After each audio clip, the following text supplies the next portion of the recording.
What's up, crew? Welcome to this super chill learning session with me. I am your host, Rifki Maulana. And today, we are gonna uncover a quick trick on top writers use to make their words pop and stand out. Our topic on today is simile. Let's compare.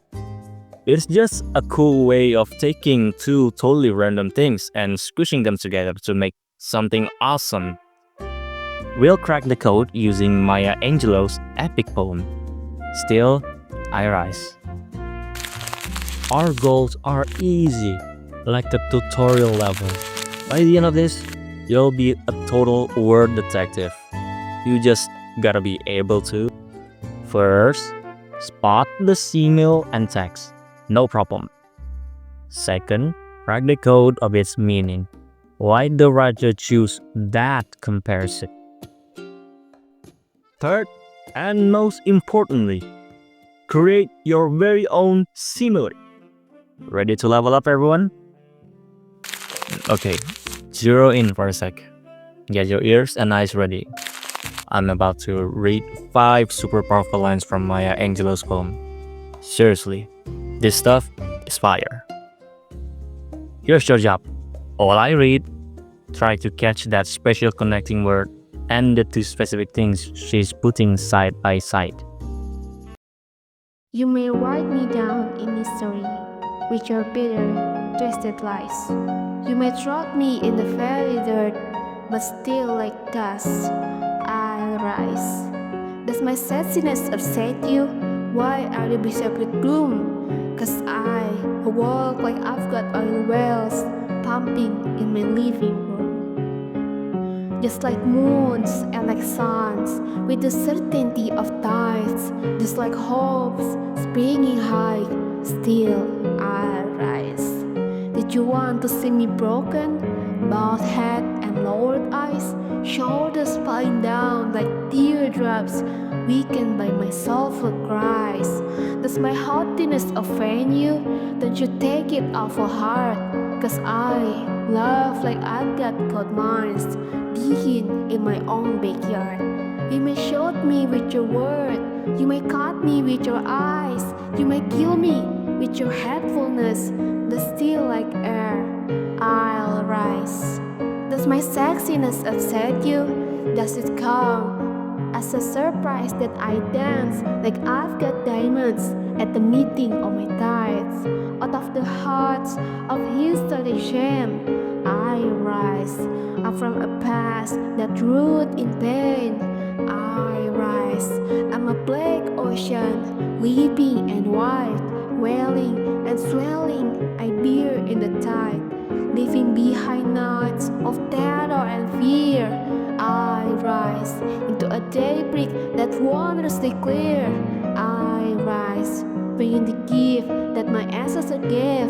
I am the dream and the hope of the slave. I rise, I rise, I rise.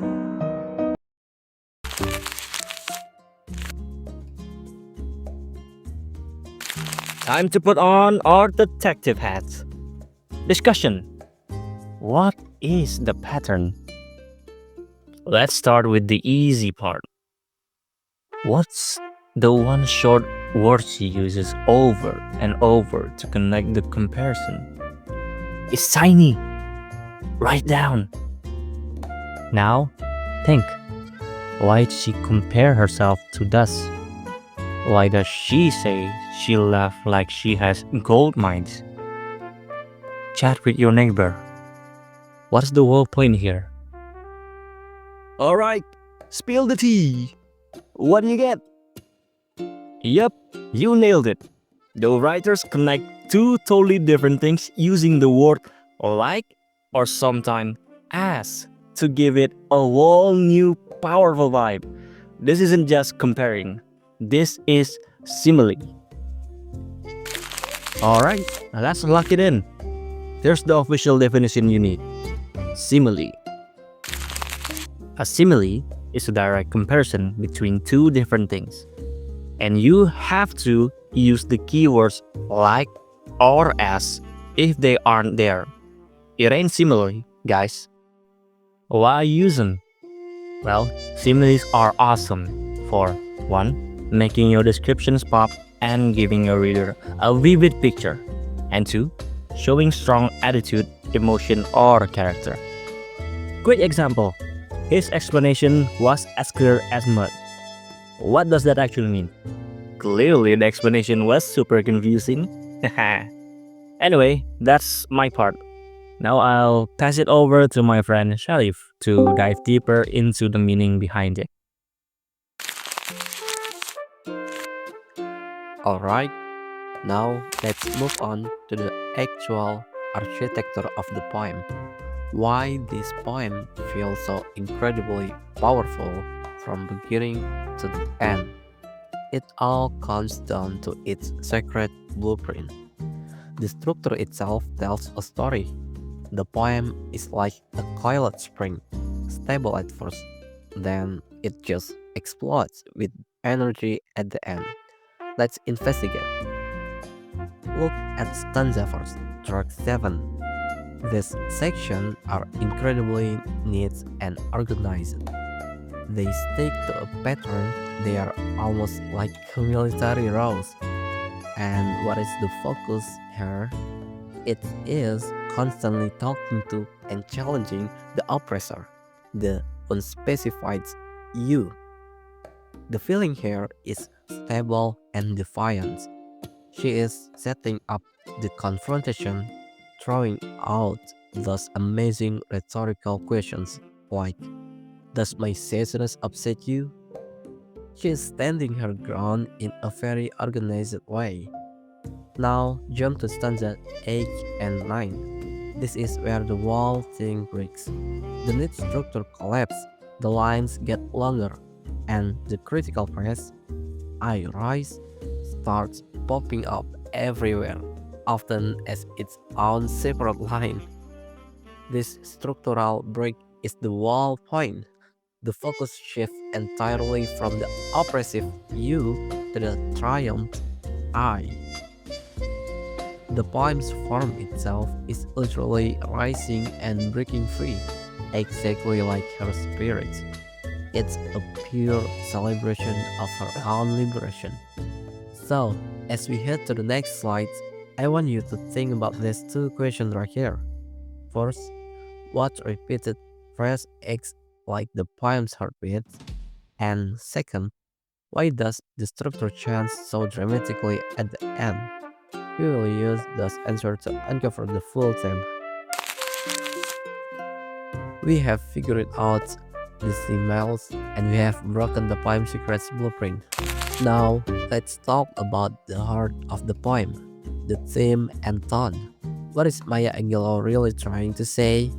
The main theme is super clear: oppression and rising. This is a poem about unbeatable resilience. No matter how hard you try to push her down with your lies, your hate, or your hurtful words, she will rise. It is a massive, confident declaration. The tone is not sad or defeated, it is sassy and unstoppable. She is not asking for permission to feel powerful, she is declaring it. The line, does my sadness upset you? Proves she is totally in charge of her attitude. Finally, let's summarize the tool, language that make this poem work. We already know about the simile, right? Like, like thus I will rise. But check out the metaphor next. I am a black ocean. She is not like an ocean, she is an ocean. Huge, powerful and uncontrollable. That's even stronger than a smile. Then we have repetition with the constant chant of I rise that works like a heartbeat we talked about, driving the energy forwards, and of course, the rhetorical questions keep challenging the reader and the oppressors. So, the theme of rising is powered by a confident tone, and that tone is built using simile, metaphor, and repetition. All these pieces work together to create this amazing piece of poetry. Time for you guys to be the word artists. Your mission is to create your own simile. Grab your notebook or open the comment section and write one sentence using a simile about yourself or your future dreams. Don't be afraid to make a word comparison. And the rule is you must use like or as. My example is my energy is as fast as a wireless charger in the morning, full instantly. What about you all? Let's share who has the craziest smile. Read it out loud. We will guess what your comparison says about you. Okay, now time to recap. The smile is a totally cool tool that makes your writing visual and emotional. The golden rule? Remember those two words, like or as. From now on, your challenge is to be smile detective everywhere. In songs, in text, in movies. See you next time, guys. Keep rising just like us. Bye.